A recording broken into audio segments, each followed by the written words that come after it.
From classics to children's books, you never know what she's gonna cook when Gretchen makes novel moms.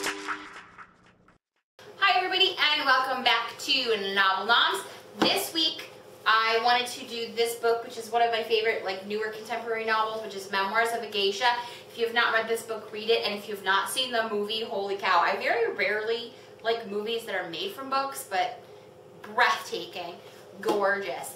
And because this is a great story about a little girl, and she kind of gets into that whole world of being a geisha and the competition between the women. But the stories and the story and the relationship in this book are astounding. But the descriptors of just that whole world is just gorgeous. And one of my favorite foods in the entire world, which is so much about good ingredients and beautiful ingredients, is sushi. It's one of my favorite foods. I love it. I could eat it every meal, every day, and I'm not even lying.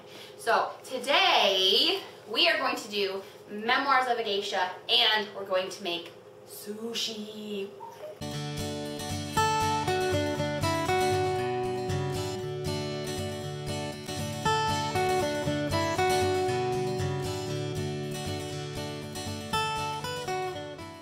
It's really important when you want to make something like sushi that you get authentic ingredients for the main components, and then everything else you can kind of play around with. You want to get the nori paper, which is a seaweed paper, which are just these thin sheets of seaweed, pressed seaweed. It's real sushi rice. That's very important because texture, you couldn't just use a regular, well you could, but it's not going to stick together. So you want to get some real sushi rice. We have an Asian grocery store here in town, and I go and get all this stuff, and it's really inexpensive and it's good stuff. I get this huge bag of sushi rice for $5. So, and it has directions on it and everything else I don't understand, but there are pictures. That's good. You also want some equipment. Basic, this cost me $2. This and the little spoon that you're going to see we're going to use in a second to spread the rice is just a little sushi mat that you're going to use to press the sushi, and you'll see that more in a second. Everything else, like all the filling, you can go traditional or you can go to whatever taste or flavor profiles that you like. This would be something great that you could do for like a party. You could have people over and have all the ingredients ready to go, and then just have them make their own sushi. Ooh, so good. It could be vegetarian, it could be meat, it's all up to you. Now the main part of this is going to be just the prep. The very first thing you want to do is make your sushi rice. Now I have this already made because I wanted it to be cooled down when we were ready to use it. Basically you want to equal parts rice to equal parts water, dump them both in the pan, let them come up to a nice little rolling boil, cover, put aside for like 20 minutes until it's cooked. And then you're going to add some rice vinegar, and I'll put all those instructions down below. A little bit of rice wine vinegar. Some people add sugar melted into the vinegar. That's up to you what you want to do. I just added some rice wine vinegar. And we're ready to chop up our ingredients and get them ready to put into our sushi. So I'm going to start with my crab sticks. These I got at the Asian grocery store as well. They're just imitation crab, which is basically made out of white fish like a pollock or a haddock. And it's pressed into these sticks, which is what most sushi restaurants will use. And I'm just going to cut these into long, thin pieces so that they fit into my sushi rolls very easily. You could use a whole stick like that, but that will be a huge sushi roll. So I'm just going to cut those into some longer, thin strips. They're in your California rolls. They're in a lot of basic rolls. They give a nice little fishy flavor without having to have raw fish, which is a lot of the obstacle for some people is they don't want to eat raw fish, but not all sushi is raw fish. Sushi was actually created eons and eons and eons ago in Japan, and it was really just fermented rice and fish that could keep for years. So it's kind of evolved, and I think it was in the, I want to say the 1700s or the 1800s in Japan, it evolved into a street food that you could kind of carry around with you, and it was fish and rice and vegetables, and it was kind of like a fast food back in the day. I have some what is this? This is asparagus.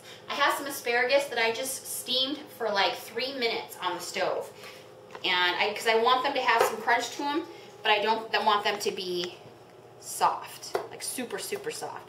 A mango. Mangoes are actually pretty traditional to sushi. That's something that you would find in Japan or in places that serve the more traditional kinds of sushi. Would have mango instead of something like an avocado, which avocado wasn't actually part of the whole sushi world until it was brought to the United States. I just want some long, thin pieces of my mango. Okay, so I've got some little mango sticks. Got some jicama, which is kind of like the consistency of an apple. It's a root vegetable. But it's really a matter of putting in there what you like. You could do green onions. You could do pretty much any vegetable. Red pepper diced up would be really nice. Slicey dicey. I'm just going to cut into this without cutting all the way through so that there are long, thin cuts in there. Jicama, I want it kind of small. You have to think about sushi as a lot of little things in a little wrapper, so you don't want the pieces to be too huge because they'll overwhelm everything else. You want them to kind of be little nuggets of goodness. I've got avocado, which I mentioned was something that was only added to the sushi world when it came to the West. And the reason that the avocado was used, the reason the avocado was used is because the avocado has a similar like texture and fattiness as tuna does, as fresh tuna. This avocado has some challenges here.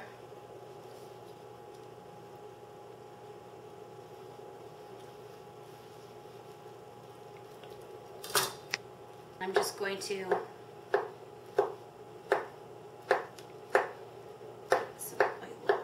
chop. Okay, so I've got some cucumber. I'm just going to look for my peeler. Take off my peel. I don't know if I can even fit any more on my little plate. All right, there's lots of cucumber. Cut up is our carrot. And all I'm gonna do is grate the carrot. And we're gonna use this in a couple different ways. You can check that out. This is a nifty little doohickey I picked up at IKEA. Adorable. Just grating the carrot. You can do it as fine or as coarse as you want. All right, now the last thing I need to do to get ready is I have an egg here, and I'm going to just put that on the stove and get that to start cooking. And basically I'm just gonna take an egg, crack it in there.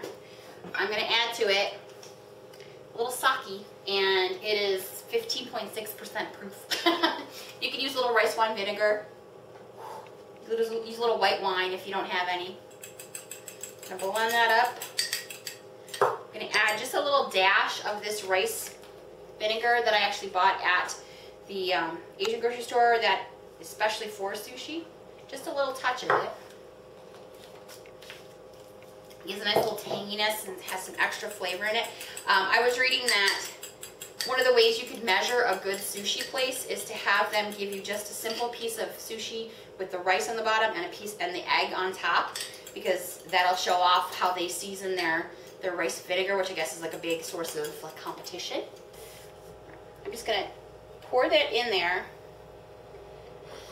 and it should start to, you can see it started to bubble around the edges. And I'm gonna let that cook just like an omelet, down to a little bit less than half. Kind of get under it, and move it around a little bit. I flipped it over. Shouldn't have to cook very long. I just want it to be cooked all the way through so that there's no gelatinous parts. Like I said, it doesn't have to be pretty, just gotta be cooked. So now I'm just gonna roll the egg kind of in on itself, kind of like you're making like a little rolled omelet. See if I can do that. It looks so easy in the book. Okay, there we go. Roll it, roll it, roll it. That's hilarious. So in Memoirs of a Geisha, the main character, it's very important, her relationship with these women that she kind of conflicts with in the geisha world. But it's also, it's a vie for power and all that, but it's all about her relationship with the different men in her life, starting with her father and then on to the different people she encounters as a geisha. And I think sushi for me is an important part of my life in terms of my relationship with food, because again, this is all about whole beautiful ingredients, and I think that that's the way at least I like to eat because it makes me feel better. Different kinds of sushi. There's sushi that has the nori or the seaweed on the outside, and there's stuff that has it on the inside. I'm gonna do both. I'm gonna start with on the inside, and I've got, like I said, this bamboo mat, $2, and I want to put my piece of nori. It's very thin. Okay. Now there's two sides to it. There's a side that has like texture, and then there's a side that's it's kind of smooth. The smooth is what I want on the outside. The texture is going to kind of help the rice stay in place. So I'm going to put that on my mat. I have a bowl of water, and it's really important you can put your fingers in the water and get them wet, so when you're making this, because the sushi rice will stick to your fingers. I also have a little wooden spoon that came with my mat that's good for spreading that's been soaking in the water so that won't stick to the rice. You put a nice, probably about half a cup, maybe a little bit more of this rice, and you're gonna just start moving it across the paper. You can always add a little more. You want it to be just a solid, probably about a 1/4 inch of rice all the way across your paper. So you've got your rice. Very simple. You're gonna take your crab. I'm gonna put a piece of crab. I'm gonna put a piece of crab there. I'm gonna put some avocado. And the last piece is cucumber. Don't be shy. You can put a little extra cucumber and then put a little extra of whatever it is you like. That's a basic California roll. This is the only trick to it, and it's not that much of a trick. You're going to take your mat and you want to roll the rice, this edge, over your filling so that it just covers the filling. You don't want to go all the way. You're just going to go right there and you're going to press down. So bring it in tight and press down all the way around. It's going to compact that sushi. You see how it's pressed nicely? And now, oh, I forgot, I need to cut this up. I'm just going to cut that paper. I should have cut that beforehand. I'm going to take my sushi roll and push it with the mat, and the rice is what's going to help it stick to itself. I'm just going to wrap it all the way over. Bring it back a little so it's nice and tight. And you see how it's almost like a square? It's going to help you cut it too. You want to get it nice and tight. And there, my friends, is a sushi roll. Now, all you need to do is, I like to use a serrated knife, so something that's got that kind of toothy edge. If you can use a steak knife if you don't have it, this is a bread knife. But if you use just a regular flat edge knife, it's not going to cut that paper really well. So you're kind of gonna, it's gonna go over all over the place. But here's how you want to cut it. You want to cut it in half. Cut each piece in half.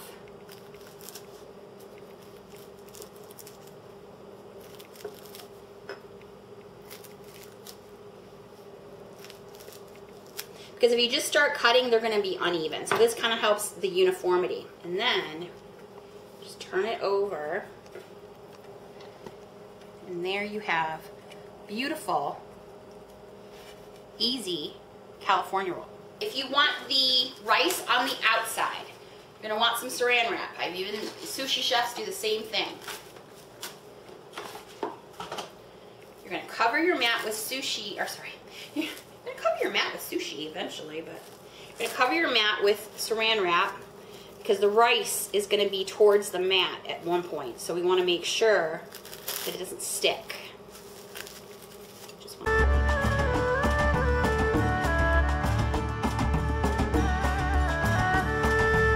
This is such a satisfying thing because sushi is so expensive, and it's just so cool to be able to make this at home. I feel like this is life-changing because I love sushi so much.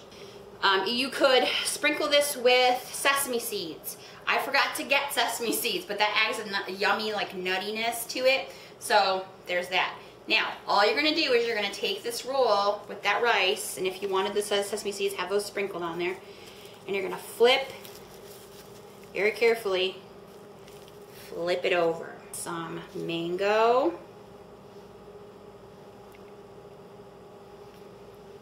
I'm going to put in some of that really cool beautiful little pre-steamed, what is that? Asparagus, that's it. And you know, and sushi is so much about, like I said, the visual. There's gorgeous colors in this. I'm gonna put some carrot, cucumber,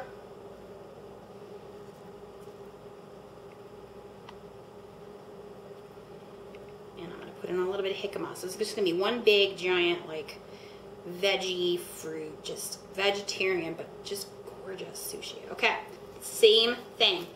You're gonna take the edge, press it around the filling, get it up over there, and doesn't that look cool? You're gonna push it all the way, and then press it again.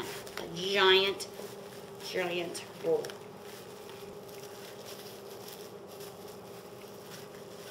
Just keep cutting it in half till you have the sizes that you want.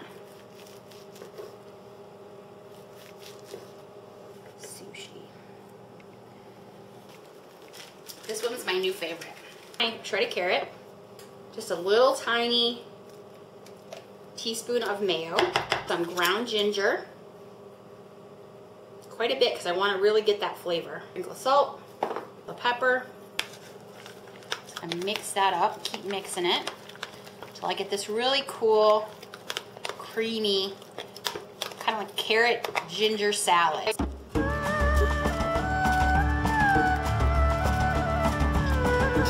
Carrot, ginger salad we just made, egg we made. Let's cool down a little bit now.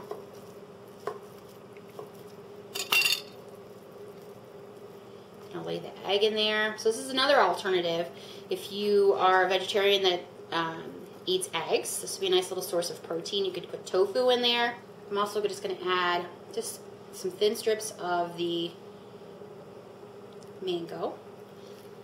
Same thing. I'm going to go over the top, but not all the way. Press, press, press. And then all the way over.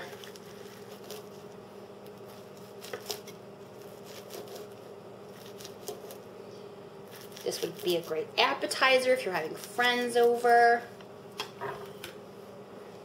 Some fresh sushi. Look how beautiful that is.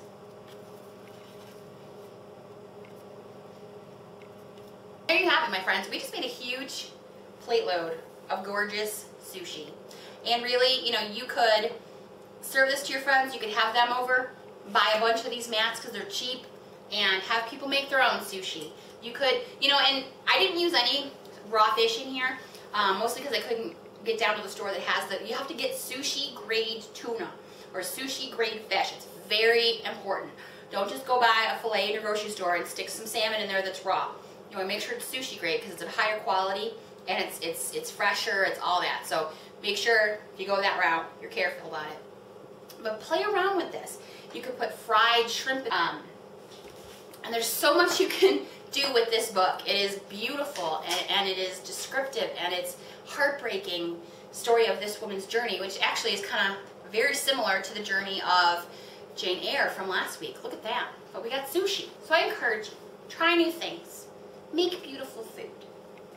Eat it. Enjoy it. Love it. I'm having a moment. I'm having a moment with my sushi. I'm gonna go eat. Actually, I'm gonna eat it right now. Let's try a piece of the egg.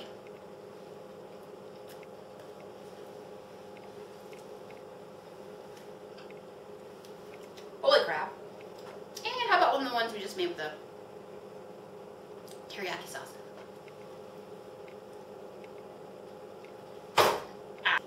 Delicious. Filled with amazing, just beautiful ingredients that will make you satisfied both physically and emotionally, spiritually, and sushi-y.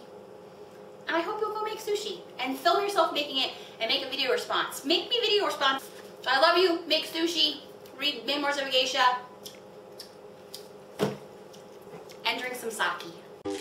From classics to children's books, you never know what she's gonna cook when Gretchen makes novel Noms.